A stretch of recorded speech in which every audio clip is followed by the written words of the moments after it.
Assalamualaikum warahmatullahi wabarakatuh. Selamat pagi anak-anak. Selamat bertemu kembali dengan Bu Hanifah. Pagi ini Ibu akan menyampaikan materi tentang bahasa Indonesia, yaitu tentang teks laporan hasil pengamatan.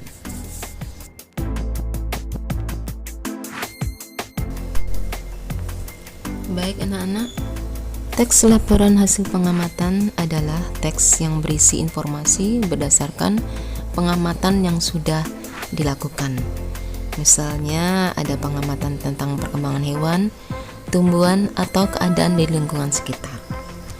Secara umum, teks laporan hasil pengamatan berisi tentang informasi umum, yaitu informasi yang disajikan secara menyeluruh, kumpulan fakta-fakta, dan simpulan. Dalam teks laporan hasil pengamatan juga terdapat ide pokok. Ide pokok adalah gagasan utama atau masalah pokok yang dibahas dalam suatu paragraf.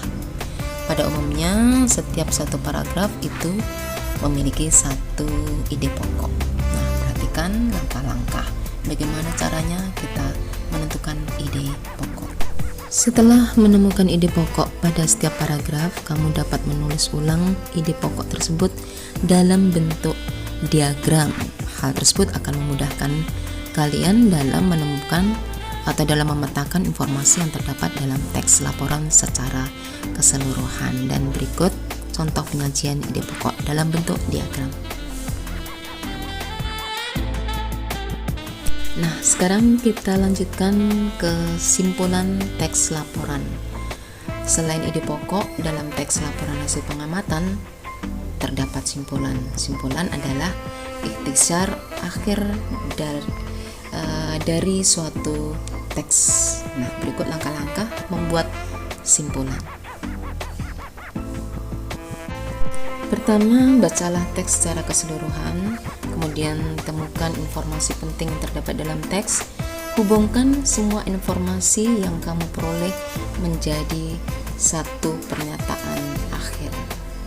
Nah, berikut adalah contoh cara menentukan simpulan dari suatu paragraf.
Dalam paragraf tersebut adalah tanaman jagung dijadikan sebagai alternatif tanaman padi karena waktu yang diperlukan lebih cepat dan cara menanam yang cukup mudah.